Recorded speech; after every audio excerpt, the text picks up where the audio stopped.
और आइए अब आप हमारे साथ जुड़ रहे हैं विवेक ओबरॉय। उनकी फिल्म रिलीज हो रही है प्रधानमंत्री नरेंद्र मोदी पर, और उसके साथ साथ इस वक्त खुद न्यूज़ नेशन पर मौजूद हैं। विवेक, स्वागत है आपका न्यूज़ नेशन पर। आपकी फिल्म को लेकर इतनी चर्चाएं हो रही थी, अब मोदी जी दोबारा जीतकर जब आ चुके हैं और उसके रास्ते में कोई अड़चन दिख नहीं रही है, तो आपकी फिल्म तो बम्पर चलेगी अब।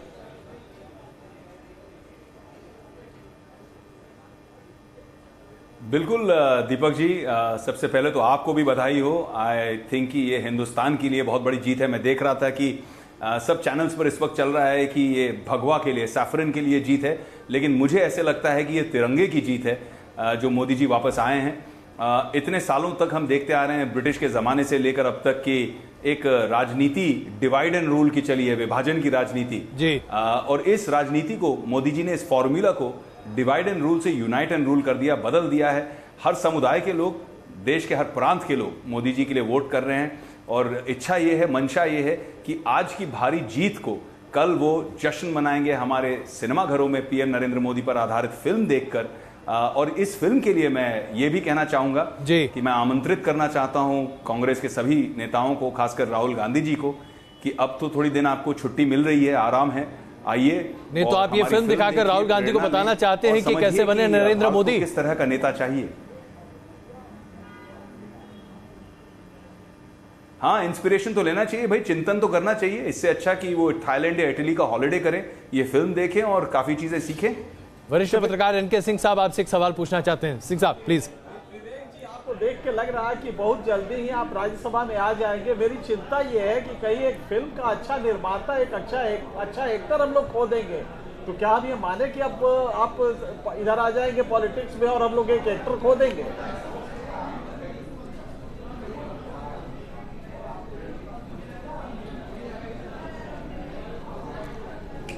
नेता नहीं, अभिनेता हूं, और बहुत खुश हूं ये फिल्म करके, क्योंकि इस फिल्म के दौरान, इस फिल्म बनाते वक्त हमने भी बहुत कुछ देखा कि जैसे मोदी जी के खिलाफ एक महागठबंधन था, हमारी छोटी सी फिल्म के खिलाफ भी एक महागठबंधन था, बड़े बड़े नेता इसके खिलाफ आ गए। अब वो हमारी फिल्म से डर रहे थे या फिर मोदी जी के या चौकीदार के डंडे से डर रहे थे, पता नहीं, लेकिन अब पता चल जाएगा, क्योंकि जीत हो गई है भारी, और देश के लिए बहुत अच्छी बात है। मुझे लगता है कि अब शुरू हो गया रास्ता एक भारत और श्रेष्ठ भारत का। विवेक ओबरॉय, मैं आपसे एक सवाल कर रहा हूं। आपको आज खुश तो आप दिखाई दे रहे हैं, आपके चेहरे से पता लग रहा है कि बहुत खुश हैं, और पिछले कुछ वक्त से जिस तरीके से आप अपनी बात रखते हैं उससे यह भी पता चलता है कि आप बीजेपी को किस कदर सपोर्ट करते हैं। लेकिन अगर आज मैं आपसे पूछूं कि आप बीजेपी की जीत को लेकर ज्यादा खुश हैं या इस बात को लेकर ज्यादा खुश हैं कि अब जल्दी आपकी फिल्म रिलीज हो जाएगी?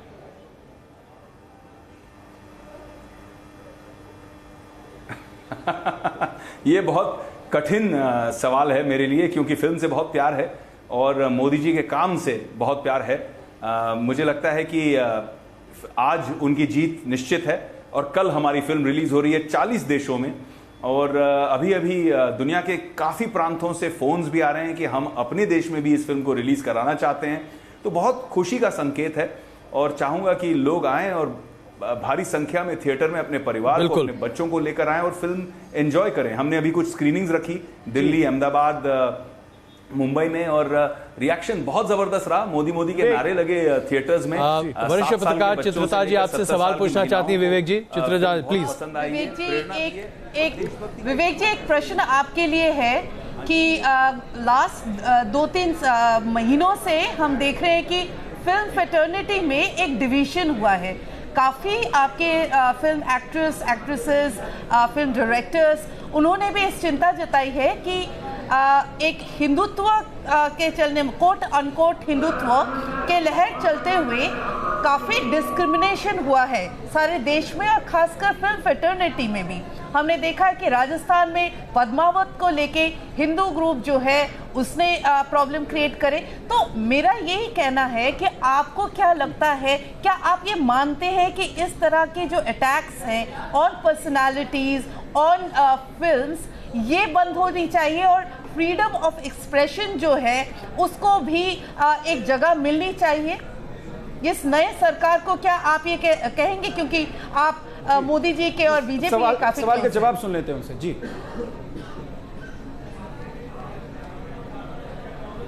हाँ जी, बिल्कुल। मुझे ऐसा लगता है कि आपका सवाल बहुत इम्पोर्टेंट रहा। इसके दो हिस्से हैं। एक तो विचारधारा लोगों की अलग है। बहुत सारे लोगों ने जो आर्टिस्ट कम्युनिटी में अगर किसी ग्रुप ने नकारात्मक अप्रोच लिया है या उनको ये सरकार पसंद नहीं आई, तो बहुत सारे हैं जिनने सकारात्मक अप्रोच लिया है, जिनको ये सरकार बहुत पसंद भी आई है। तो ये चीज़ जो है, अलग अलग मत होना डेमोक्रेसी का एक अच्छा चिन्ह है। और मैं कहता हूँ उन लोगों से जो टॉलरेंस की बात करते हैं कि ये बात आप कह पाए और आपके साथ कुछ हुआ नहीं, किसी ने आपको अटैक नहीं किया, किसी ने आपको किसी केस में फंसाया नहीं, हैरेसमेंट नहीं किया, यही तो एक हेल्थी डेमोक्रेसी का चिन्ह है, यही तो सबसे बड़ा प्रतीक है टॉलरेंस का। दूसरी बात मैं ये कहूँगा कि जहाँ तक कि वायलेंस की बात है, चाहे वो हमारे खिलाफ हो या किसी के खिलाफ हो, एक सभ्य सोसाइटी में वायलेंस की कोई जगह नहीं है। विवेक जी, अब इसके साथ एक बड़ा सवाल, मैं क्षमा चाहता हूं, मैं आपको बीच में रोक रहा हूं, लेकिन एक बड़ा सवाल ये भी उठता है कि बॉलीवुड में एक बहुत बड़ा तबका है जो लगातार इस बात की पैरोकारी करता है कि पाकिस्तान के एक्टर एक्ट्रेसेस और वहां के संगीतज्ञ को किसी भी तरीके से हिंदुस्तान में जगह न दी जाए।